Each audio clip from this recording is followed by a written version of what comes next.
મિત્રો આપણે પાછલા લેક્ચરમાં જોયું કે આરોપણ આધારિત જે ગાણિતિક પ્રશ્ન છે ન્યુમેરિકલ વિશે આપણને કેવી રીતે પૂછાય એમાં આપણે જોયું કે જે સ્ટોક છે એ નીચેનો ભાગ છે આરોપિત વનસ્પતિમાં અને સંયોન છે ઉપરનો ભાગ છે. જનરલી આપણે ગણતરી ઉપરના સાયોનના જે રંગસૂત્રો હોય એની ઉપર કરવાની રહે, પણ કઈ વાર મેં તમને કીધેલું કે કોમ્બિનેશનમાં પૂછે કે સ્ટોકમાં આટલા રંગસૂત્રો છે, સાયોનમાં આટલા રંગસૂત્રો છે, તો એના મૂળમાં અને પરાગરજમાં કેટલા રંગસૂત્રો હશે. તો એ વખતે આપણને સ્ટોકના પણ રંગસૂત્રોની સંખ્યાની જરૂર પડે, કારણ કે આપણને મૂળમાં કેટલા પૂછ્યું છે. તો સ્ટોક એ નીચેનો પ્રકારનો ભાગ છે, એમાં જેટલા રંગસૂત્રો હોય એના મૂળમાં એટલા જ રંગસૂત્રો હોવાના. અને સાયનની ઉપર પુષ્પને પરાગરજ હશે, તો સાયનમાં જેટલા રંગસૂત્રો હોય એના અડધા એ પરાગરજની અંદર આપણને જોવા મળે. તો આપણે આ રીતે જે પહેલો આપણો પાઠ છે સજીવોમાં પ્રજનન, એમાં વનસ્પતિ પ્રજનન એના જે મુખ્ય બે પાઠ કુદરતી અને કૃત્રિમ એ પૂરા કર્યા. હવે પાઠનો બીજો મુખ્ય ભાગ છે એ છે સજીવોમાં થતું અલિંગી પ્રજનન. હવે આ અલિંગી પ્રજનન માટે જનરલી આપણે એવું મગજમાં વ્યાખ્યા એને યાદ રાખીને બેઠા હોઈએ કે એક જ સજીવ પોતાના જેવો નવો સજીવ પેદા કરે. એ તો બરાબર છે, પણ જ્યારે તમે 10, 11, 12માંથી પસાર થઈ રહ્યા છો તો હવે તમને ખ્યાલ હોવો જોઈએ કે એક જ સજીવ નવો સજીવ પેદા કરે એ અલિંગીય હોય અને લિંગીય હોય. કારણ કે આપણે જાણીએ છીએ કે અમુક સજીવો છે એ ઉભયલિંગી છે, એટલે કે દ્વિલિંગી છે, જેમ કે અળસિયું છે, પ્લેનેરિયા છે, ને બીજા ઘણા નિમ્ન સજીવો જે મોટા ભાગે અપૃષ્ઠવંશી છે. એમ વનસ્પતિમાં ઘણી જે વનસ્પતિઓ છે એ દ્વિલિંગી ઉભયલિંગી હોય. તો એક જ સજીવ પ્રાણી કે વનસ્પતિ જે ઉભયલિંગી છે એ નવો સજીવ પેદા કરે તો એને લિંગી પણ કહેવાય, કારણ કે એની અંદર જે નર માદા જનન કોષો છે એક જ સજીવ ઉત્પન્ન કરે. અળસિયામાં શુક્ર અંડપિંડ બંને હોય, શુક્ર અંડકોષ બંને ઉત્પન્ન કરે, પ્લેનેરિયામાં બંને હોય, તો એક જ સજીવ નવો સજીવે ઉત્પન્ન કરી શકે. અળસિયામાં જો કે પરફલન થાય છે, એમાં તો એ દ્વિલિંગી છે તો પણ એને બે અળસિયા ભેગા થવાની જરૂર પડે, પણ પ્લેનેરિયામાં એવું નથી. એની અંદર એ ઉભયલિંગી છે, શુક્ર અંડપિંડ ધરાવે, શુક્ર અંડકોષ ઉત્પન્ન કરે અને એક જ પ્રાણી પોતાના જ શુક્રકોષ દ્વારા પોતાના જ અંડકોષનું ફલન કરે, એને આપણે સ્વફલન કહીએ. તો એક જ સજીવ એ નવું પ્રાણી ઉત્પન્ન કરે, નવો સજીવ ઉત્પન્ન કરે તો એને ખરેખર લિંગી પ્રજનન કહેવાય, કારણ કે એમાં શુક્ર અંડકોષો ઉત્પન્ન થાય. એમ મોટા ભાગની જે સપુષ્પી વનસ્પતિઓ જેના પુષ્પોમાં ત્રિકેસર અને પુંકેસર બંને હોય, તો એની અંદર વનસ્પતિ ભલે એક હોય પણ એ જ પુષ્પના પરાગરજ દ્વારા એક પુષ્પમાં આવેલા ત્રિકેસરના અંડકોષનું ફલન થાય. તો એક જ વનસ્પતિ એટલે કે એક જ સજીવ એ નવો સજીવ એટલે કે નવી વનસ્પતિ ઉત્પન્ન કરે છે. ટૂંકમાં કહેવાનું એ કે અલિંગી પ્રજનનનો મતલબ એટલો જ નહીં થાય કે એક જ સજીવ નવો સજીવ પેદા કરે, અને લિંગીમાં બે વિજાતીય સજીવો નવો સજીવ પેદા કરે. બેની અંદર થોડો આવો ફેરફાર કરવાનો. અલિંગી પ્રજનન મતલબ જન્યુના ફલન વગર થતા પ્રજનનને. પછી સજીવ એક હોય કે બે હોય, જો જન્યુઓ એ ઉત્પન્ન થાય પણ જો એ એકબીજાનું ફલન ના કરે અને એટલા એક જન્યુમાંથી નવો સજીવ પેદા થાય તો એને કહેવાય અલિંગી પ્રજનન. અને લિંગી પ્રજનન છે એમાં બે વિજાતીય સજીવો પણ જોઈએ, અથવા મેં કીધું એમ પ્લેનેરિયા જેવું પ્રાણી એ દ્વિલિંગી કે ઉભયલિંગી છે, તો એક જ પ્રાણી પણ નવો સજીવ પેદા કરે એને લિંગી પ્રજનન પણ કહેવાય. એક હોય કે બે પ્રાણી હોય એનો અહીંયા કોઈ અર્થ રહેતો નથી, એટલે અહીંયા આપણે એવું કહેવું પડે જન્યુઓના ફલનથી નવો સજીવ ઉત્પન્ન થાય એને કહેવાય લિંગી પ્રજનન. પછી જન્યુ નર માદા બે અલગ અલગ પ્રાણી ઉત્પન્ન કરે કે એક જ પ્રાણી જે દ્વિલિંગી છે એ નર અને માદા પ્રજનન કોષો ઉત્પન્ન કરે તો એને લિંગી પ્રજનન કહેવાય. એટલે અલિંગી પ્રજનનમાં આવી રીતે આપણે થોડો આપણો ખ્યાલ એ વધારે શાર્પ કરીએ કે જન્યુના ફલન વગર જે પ્રજનન થાય એને કહેવાય અલિંગી પ્રજનન. આજે આપણે અલિંગી પ્રજનનની વાત કરીએ. એ સમગ્ર જીવ સૃષ્ટિમાં એટલે કે વનસ્પતિ પ્રાણી સૃષ્ટિમાં બંનેમાં જોવા મળે. આપણે અગાઉ સમજાતા કે અલિંગી પ્રજનન એ મોટા ભાગે નિમ્ન પ્રકારના જે સજીવો હોય વનસ્પતિમાં પુષ્પી, મોટા ભાગે પ્રાણીઓમાં મોટા ભાગે અપૃષ્ઠવંશીઓ, એમાં જોવા મળતી પ્રજનનની પદ્ધતિ છે. તેમાં આપણે સૌથી પહેલા જોઈએ વનસ્પતિમાં કેવી રીતે અલિંગી પ્રજનનની ઘટના થાય. તો વનસ્પતિમાં જે અલિંગી પ્રજનન થાય એની વિવિધ પેટર્ન, ભાત, તરા અથવા તો આવા પ્રકાર આપણને જોવા મળે. એમ એક છે ભાજન, પછી કલિકા સર્જન, અવખંડન અને બીજાણુ સર્જન. સૌથી પહેલા આપણે જોઈએ ભાજન. ભાજન શબ્દ સૂચવે છે કે એની અંદર જે મોટા ભાગે એક કોષી સજીવો હોય, પછી એક કોષી લીલ હોય કે એક કોષી ફૂગ હોય. તો મોટા ભાગે જે નિમ્ન વનસ્પતિમાં ખાસ તો જે એક કોષીઓ છે એની અંદર ભાજનથી અલિંગી પ્રજનન થાય. એમણે કીધું એમ ભાજન શબ્દનો અર્થ સૂચવે છે એની અંદર ટૂંકમાં કોષ વિભાજન થાય. ભાજન મતલબ વિભાજન, એક કોષ બે કોષમાં ફેરવાય. તો એક કોષી લીલ અને ફૂગ એની અંદર આપણને આવું ભાજન પ્રકારનું અલિંગી પ્રજનન જોવા મળે. એવી રીતે બેક્ટેરિયામાં પણ આપણને જોવા મળે.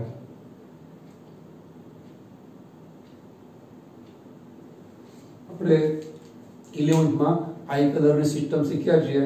આઈ કલરની જે પદ્ધતિ છે એ વનસ્પતિ સૃષ્ટિ માટે છે. તો વનસ્પતિ સૃષ્ટિમાં જે બે ઉપસૃષ્ટિ પડે, અપુષ્પી, સપુષ્પી, એમાં અપુષ્પીની અંદર 3 વિભાગ પડે, એકાંગી, દ્વિઅંગી, ત્રિઅંગી. અને જે વિભાગ એકાંગી છે એના 4 ઉપવિભાગ પડે, સાઇઝોફાઇટા, લીલ, ફૂગ અને લાઇકેન. એના મતલબ કે સાઇઝોફાઇટામાં જે બેક્ટેરિયા આવે, સાઇઝોફાઇટાની અંદર બધા બેક્ટેરિયાનો સમાવેશ થાય. તો એ વનસ્પતિ સૃષ્ટિનો કોઈ એક વિભાગ કે ઉપવિભાગ છે. એટલે બેક્ટેરિયા પણ વનસ્પતિમાં જ આવે. આપણને ખબર છે બેક્ટેરિયા એકમાંથી બેમાં ફેરવાય છે. તો એ બેક્ટેરિયાની અંદર એકમાંથી બે કોષો બને એને કહેવાય ભાજન. એને આધારે આપણને એવું અવલોકન જોવા મળે કે બેક્ટેરિયા છે ને એ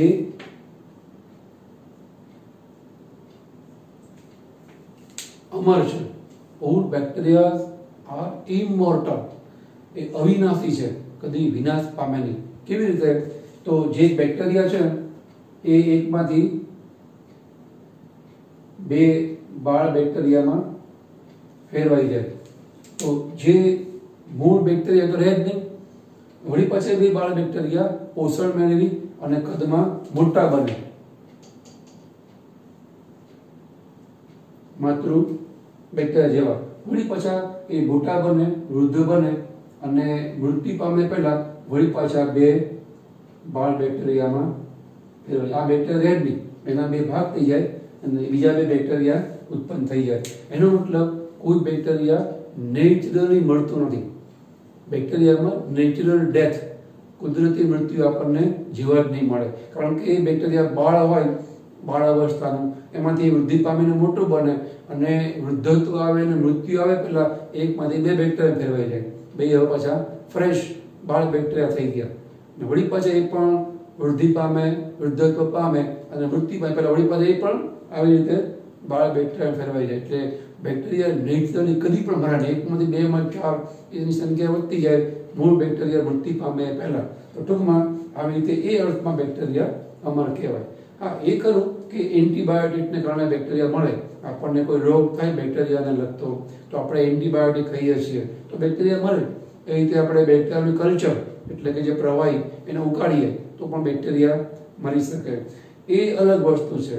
પણ બેક્ટેરિયા કુદરતી રીતે મળતા નથી. એ અર્થમાં બેક્ટેરિયા અમર છે એવું પણ કહેવાય. એટલે કદાચ આપણને કોઈ કહે દુનિયામાં કોઈ અમર નથી તો આપણે કહી શકીએ કે બેક્ટેરિયા અમર કહેવાય, કારણ કે એ કુદરતી રીતે મૃત્યુ પામતા નથી. તો વનસ્પતિમાં જોવા મળતી આ પહેલી પ્રજનનની રીત એને કહેવાય ભાજન.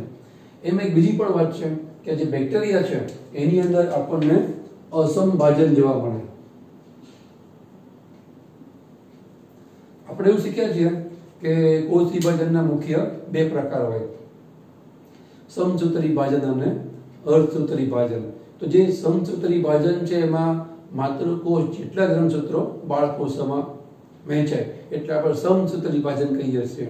અર્ધસૂત્રી ભાજનના નામ પ્રમાણે જે માતૃકોષમાં રંગસૂત્રો છે એના કરતાં એમાંથી ઉત્પન્ન થતા બાળકોષમાં રંગસૂત્રો અડધા અડધા હોય એટલે નેચરલી આપણે કહીએ છીએ અર્ધસૂત્રી ભાજન. પણ બેક્ટેરિયામાં આપણને અસમભાજન પ્રકારનું કોષ વિભાજન જોવા મળે અને બેક્ટેરિયામાં પોસિબલ છે. એટલા માટે બેક્ટેરિયામાં રંગસૂત્રો હોતા જ નથી. બેક્ટેરિયાની અંદર આવી રીતે રંગસૂત્રના બદલે ડીએનએ વલયાકાર જોવા મળે. જેમ કે આ દંડાળુ પ્રકાર બેક્ટેરિયા છે, એની અંદર આવી રીતે વલયાકાર ડીએનએ છે. હવે જ્યારે એનું વિભાજન થાય તો એ સમસૂત્રી ભાજન કે અસૂત્રી ભાજનના બદલે અસમભાજન પ્રકારનો હોય. એટલે કે એની અંદર બરાબર બે અડધા અડધા ડીએનએ ના જે પાર્ટ છે નહીં વહેંચાય બે બેક્ટેરિયામાં. આવી રીતે એકમાં થોડું ડીએનએ નું મટીરિયલ ઓછું અને એકમાં વધારે જાય, જે વલયાકાર ડીએનએ છે બેક્ટેરિયાનું એમાંથી, અને જે બે બાળ બેક્ટેરિયા છે એ આવી રીતે તૈયાર થાય. એકની અંદર બેક્ટેરિયામાં થોડું વધારે ડીએનએ પ્રમાણ આવે છે, એકમાં ઓછું આવે છે, પણ એ પછી પોતાનું ડીએનએ બાકીનું છે એ મેકઅપ કરી લે, એટલે કે મેળવી લે. એટલે પછી તો જે બેક્ટેરિયામાં મૂળભૂત હોય એટલું ડીએનએ વલયાકાર થઈ જશે, પણ વહેંચાય ઓછું વધતું, વધારે ઓછું પ્રમાણ આ વલયાકાર ડીએનએ નું વહેંચાય. એટલે બેક્ટેરિયામાં રંગસૂત્ર નથી, એટલે એમાં જે વલયાકાર ડીએનએ છે એ ઓછું વધતું વહેંચાય. તો એમાં એટલા માટે આપણે એને સમસૂત્રી ભાજન કે અર્ધસૂત્રી ભાજન નહીં, પરંતુ આપણે એને કહીએ છીએ અસમભાજન, જે બેક્ટેરિયામાં પોસિબલ કે શક્ય છે. એટલે બેક્ટેરિયામાં આપણને આવી રીતે અસમભાજન જોવા મળે એવું પણ કહેવાય. બાકી જે સજીવો ઉચ્ચ હોય એમાં રંગસૂત્ર જોવા મળે. તો રંગસૂત્રો એ માનો કે આપણી વાત કરીએ, માણસના કોષોમાં 23 જોડ રંગસૂત્રો હોય, તો એવું ના બને કે એક કોષમાં 12 જોડ રંગસૂત્રો જાય, એકમાં 11 જોડ રંગસૂત્રો જાય, એકમાં 10 જોડ જાય, એકમાં 12 જોડ જાય, અસમાન વહેંચણી થાય, તો એને અસમભાજન કહેવાય. પણ ઉચ્ચ સજીવોમાં, માણસ સહિતના જે ઉચ્ચ સજીવો હોય વનસ્પતિ કે પ્રાણી, એમાં આવું અસમભાજન છે એ શક્ય નથી. એટલે બેક્ટેરિયામાં આપણને અસમભાજન પ્રકારનું ભાજન પણ અલિંગી પ્રજનનમાં જોવા મળે. તો વનસ્પતિમાં જોવા મળતું અલિંગી પ્રજનન એનો આ પહેલો પ્રકાર થયો ભાજન, જે મોટાભાગે આવી રીતે એક કોષીયોમાં જોવા મળે. એના પછી બીજો પ્રકાર છે કલિકા સર્જન. કલિકા સર્જનના નામ પ્રમાણે તે મોટાભાગે એ પણ આપણને એક કોષીમાં જોવા મળે. ઉદાહરણ તરીકે ઈસ્ટમાં આપણને એવું જોવા મળે, જે એક કોષી ફૂગ છે ઈસ્ટ, એનો જે આ કોષ છે એનું આ કોષ કેન્દ્ર, તો એમાં જ્યારે સંજોગો અનુકૂળ હોય ત્યારે એની ઉપર આવી રીતે કોષ કેન્દ્ર વિભાજન થાય, અને કોષ કેન્દ્ર એકમાંથી બે બને, અને બીજું કોષ કેન્દ્ર છે એની ફરતે વળી પછી આવી રીતે બીજી ઈસ્ટનું નિર્માણ થાય. પછી કોષ રસ વિભાજન થાય, અને આમાંથી કલિકા આજે ઉત્પન્ન છૂટી પડે, અને બે ઈસ્ટના કોષો આપણને જોવા મળે. એવું બને ઘણી વખત કે આ જે ઉત્પન્ન થઈ નવી ઈસ્ટ, એને આપણે કહીએ છીએ કલિકા, એટલે આ મેથડને કહેવાય કલિકા સર્જન પદ્ધતિએ થયેલું અલિંગી પ્રજનન. તો કયું બને કે સીધા આ બે કોષો બનવાના બદલે આ જે માતૃકોષ છે એમાંથી આ કલિકા છૂટી પડે, એ પહેલા એની ઉપર બીજી પણ કલિકા ઉત્પન્ન થવાનું શરૂ થાય, એની ઉપર ચોથી પણ કલિકા ઉત્પન્ન થવાનું શરૂ થાય. તો આને કહેવાય મલ્ટીપલ કલિકા સર્જન, મલ્ટીપલ બડિંગ કહેવાય, બહુ કલિકા સર્જન. ટૂંકમાં એમાં આવી રીતે કલિકા સર્જન પદ્ધતિએ એકમાંથી બે કોષો બને કે વધારે બને, તો આને કહેવાય કલિકા સર્જન પદ્ધતિએ થયેલું વનસ્પતિનું અલિંગી પ્રજનન. હવે થોડી બીજી આપણે વાત ધ્યાનમાં રાખવાની. આપણે હાલ જે ભાજનની વાત કરી અને જે કલિકા સર્જનની વાત કરી, તે બંનેમાં મુખ્ય ફેર શું?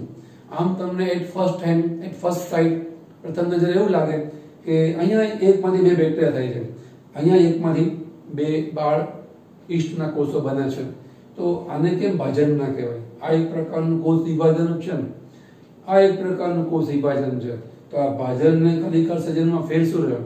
તો મોટો ફેર મિત્રો કે જ્યાં બેક્ટેરિયા વિભાજન પામી અને એકમાંથી બેમાં ફેરવાય છે, એ વખતે જે આ મૂળભૂત માતૃકોષ છે રહેતો નથી, એના બે ટુકડાઓ થાય છે અને આ બે કોષો બને છે.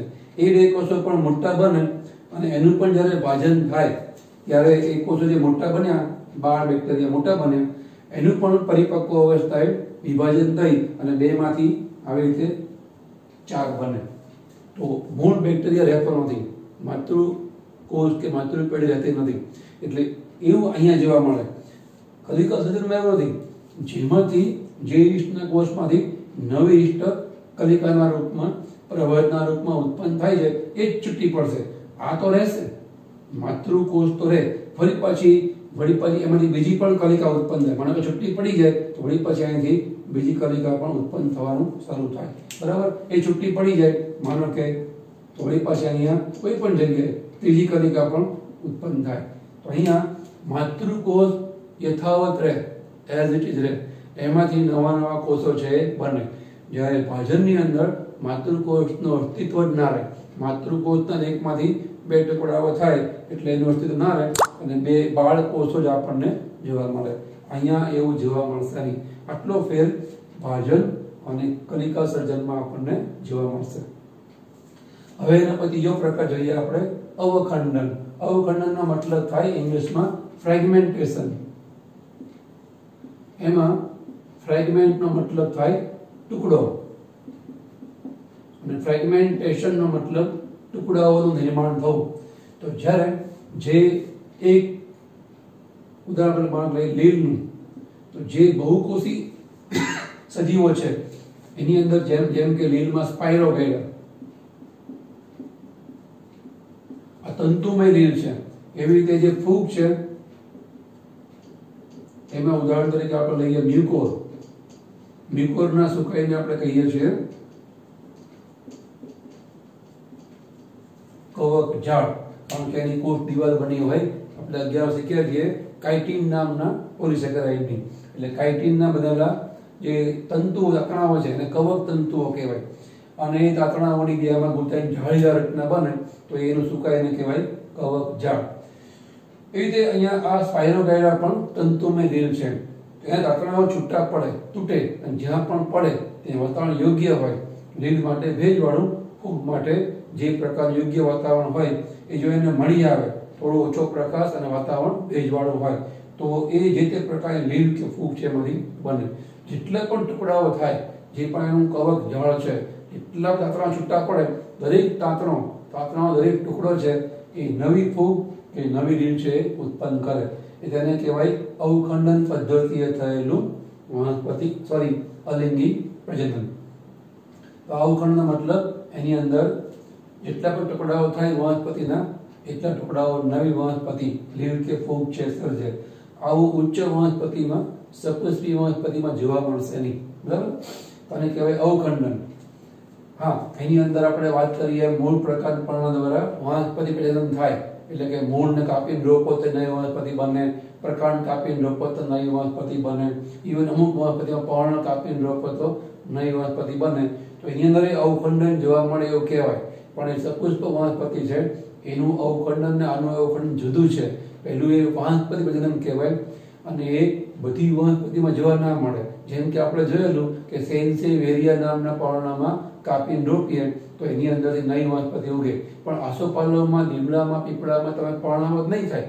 જ્યારે અહીંયા એવું છે કે અવખંડન દર્શાવતી લીલના કોઈ પણ દાંતણાને તમે રોપો એટલે કે પાણીમાં નાખો, એ પાણીમાં લીલ છે ઉગવા માંડે.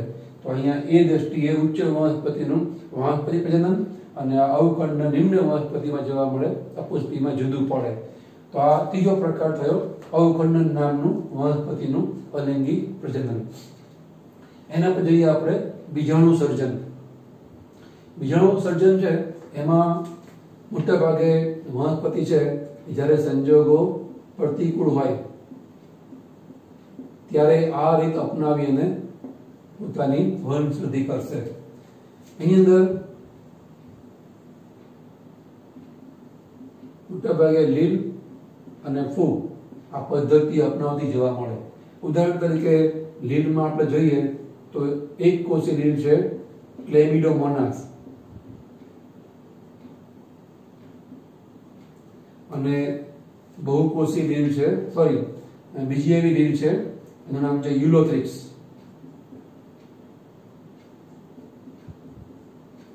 એવી રીતે જે ફૂગ છે એમાં એક છે પેનિસિલિયમ અને બીજી છે પેનિસિલિયમ નોટેટમ અને બીજી છે એસ્પરજિલસ નાઇઝર નામની ફૂગ. અહીંયા એ બીજાણુ સર્જન પદ્ધતિએ પ્રજનન કરે. કેવી રીતે? તો જે આ ક્લેમિડોમોનાસ છે એના જે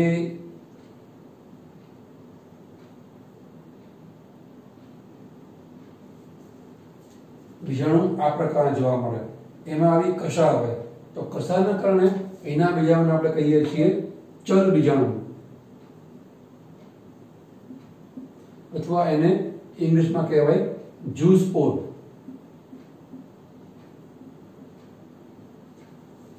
સ્પોર એટલે બીજાણુ, ઝૂ એટલે પ્રાણી, મતલબ કે પ્રાણી સંગ્રહાલયમાં પ્રાણી ચલિત હોય મોટા પ્રાણીઓ, તેને કહેવાય ચલ બીજાણુ. કારણ કે એની પાસે કશા છે. તો ક્લેમિડોમોનાસ નામની જે લીવ છે એ પોતાના તંતુમાંથી, પોતાના કોષમાંથી આવું કશામય બીજાણુ ઉત્પન્ન કરે અને પ્રચલન કરી જ્યાં પણ દૂર જાય ત્યાં નવી, જો વાતાવરણ અનુકૂળ હોય તો ક્લેમિડોમોનાસ છે ઉત્પન્ન કરે. જ્યારે હિલોથ્રિક્સ છે એની અંદર આપણને આવું જોવા મળે. એમાં આવી 4 કશા જોવા મળશે. અહીંયા આપણને આવી રીતે 2 કશા છે જોવા મળે. દ્વિકશાધારી બીજાણુ હિલોથ્રિક્સમાં, 4 કશાધારી બીજાણુ. કોઈ આપણને ચિત્ર આપીને પૂછે એમસીક્યુમાં કે આ કયા પ્રકારના વનસ્પતિનું બીજાણુ છે, તો આ ક્લેમિડોમોનાસમાં દ્વિકશાધારી આવે, હિલોથ્રિક્સમાં 4 કશાવાળા બીજાણુ જોવા મળે. જે પ્રચલન કરશે એટલા માટે નહીં કે સામે કોઈ બીજું જન્યુ છે એ જોડે નિધન કરવા માટે પ્રચલન કરી અને મળે છે નવી વનસ્પતિ કે લીલ ઉત્પન્ન કરે, એટલા માટે નહીં. કારણ કે આ તો અલિંગી પ્રજનન છે, એમાં તો જન્યુઓનું ફલન થાય જ નહીં. પણ એ જે કશા છે અને એનાથી દૂર જાય છે ચલ બીજાણુ, તો એ પ્રસાર કે પ્રચારના માધ્યમ માટે, પ્રચાર કે પ્રસારના હેતુ માટે એ દૂર જાય છે, પોતાનો ફેલાવો થાય એટલા દૂર જાય છે, એનો એટલું કોઈ ફલન ન હોતો નથી. તો આ રીતે જે કશાવાળા બીજાણુઓ છે એના ફેલાવા માટે ઉત્પન્ન થાય છે ક્લેમિડોમોનાસ અને હિલોથ્રિક્સની અંદર. તો એમાં કશા છે ચલિત છે માટે એને કહેવાય ચલ બીજાણુ. જ્યારે ફૂગની અંદર એ બીજાણુ ચલિત નહીં હોય તેને કહેવાય અચલ બીજાણુ, અથવા તો એને કહેવાય કોનિડિયા. આપણે 11માં ફૂગના મુખ્ય 4 ભાગ શીખ્યા છીએ: આસ્કોમાઇસિટીસ, ફાઇકોમાઇસિટીસ, બેસિડિયોમાઇસિટીસ અને ચોથો વિભાગ એ ફોલ્સ ફંગી એટલે કે કુટ ફૂગ, ખોટી ફૂગ એ ડ્યુટેરોમાઇસિટીસ, કારણ કે એમાં લિંગી પ્રજનન ના થાય. તો એમાં આપણે બીજાણુઓના પ્રકાર શીખ્યા હતા: કણી બીજાણુ, પ્રકણી બીજાણુ, ધાની બીજાણુ વગેરે. તે પૈકી કોનિડિયા એનો મતલબ થાય કણી બીજાણુ. એકદમ સૂક્ષ્મ રજકણ જેવા હોય એટલે આપણે એને કહીએ છીએ કણી બીજાણુ. એ કણી બીજાણુ પેનિસિલિયમ નામની ફૂગના જે તાતણા ઉપર ઉત્પન્ન થાય એ તાતણો બીજાણુઓને ધારણ કરે છે, માટે તાતણાને કહેવાય બીજાણુ ધાનીધર. તો અહીંયા બીજાણુ ધાનીધર આ નામની શાખા ઉપર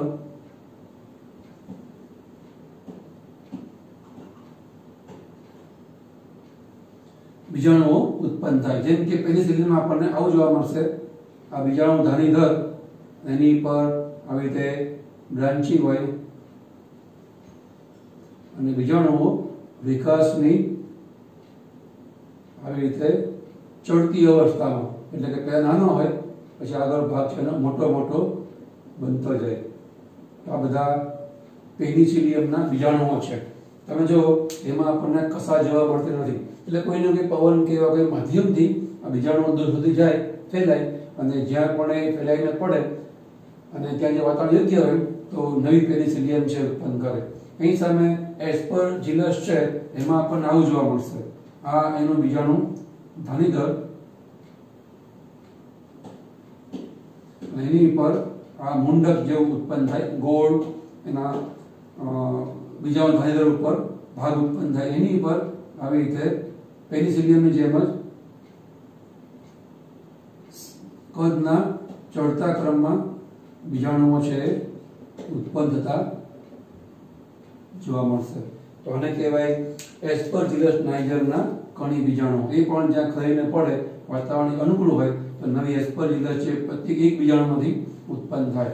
તો અહીંયા પણ કશા નથી, એટલે આ બધાને કહેવાય અચલ બીજાણુ અથવા તો કોનિડિયા કે કણી બીજાણુ. તો પેનિસિલિયમ એસ્પર્જ નાઇજરમાં આપણને ફૂગમાં આવી રીતે બીજાણુ દ્વારા થતું પ્રજનન છે જોવા મળે. તો લીલમાં ચલ બીજાણુ કશાવાળા કશાધારી અને ફૂગમાં આપણને અચલ બીજાણુ જોવા મળશે. તો આવી રીતે બીજાણુ ઉત્પન્ન કરી અને વનસ્પતિ પોતાની વંશવૃદ્ધિ છે એ કરે છે. તો આ રીતે વનસ્પતિમાં આપણને આવા 4 પ્રકાર જોવા મળશે: ભાજન, કલિકા સર્જન, અવખંડન અને બીજાણુ સર્જન. એના 2 પ્રકારના બીજાણુ, ચલ બીજાણુ અને અચલ બીજાણુ, એટલે ઝૂસ્પોર અને કોનિડિયા. તો વનસ્પતિમાં આ 4 પ્રકાર સામે પ્રાણીમાં થોડી વિવિધતા આપણને વધારે જોવા મળે છે. પ્રાણીમાં આપણને 4 ઉપરાંત બીજા 2 પ્રકારનું પણ અલિંગી પ્રજનન જોવા મળે છે. આ 4 પ્રકાર થાય એ તે વધારાના. તો આપણે એની ઉપર વાત કરીએ.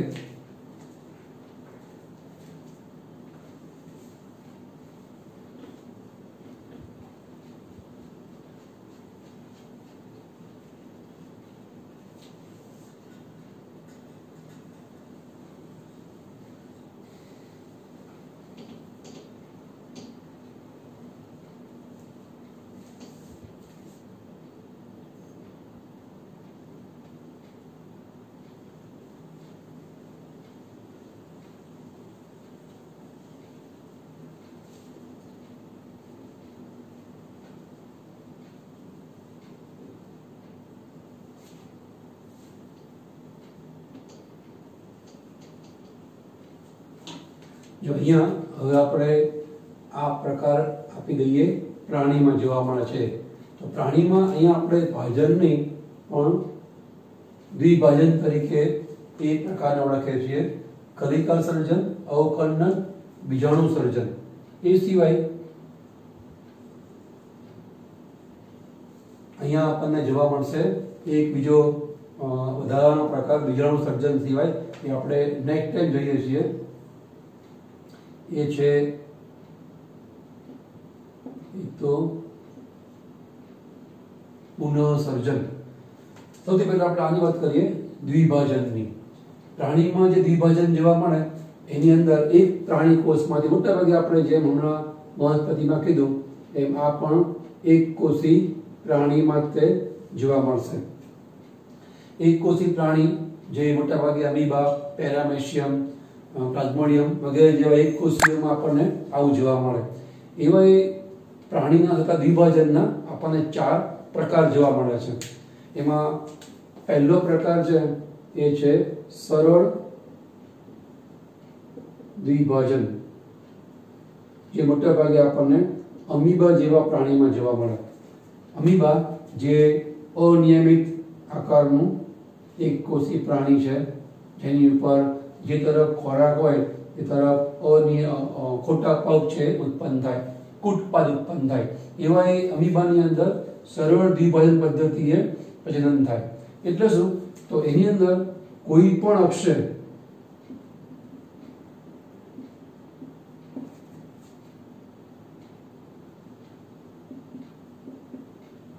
દ્વિભાજન થાય. એટલે કે અહીંયા એનું આવી રીતે પણ એકમાંથી 2 કોષોમાં વિભાજન થાય, અથવા આવી રીતે પણ થાય, અથવા તો આવી રીતે પણ થાય, આમ પણ થાય. એટલે કોઈ પણ અક્ષર એક અમીબામાંથી 2 અમીબા બને એટલા માટે કહેવાય સરળ પ્રકારનું દ્વિભાજન.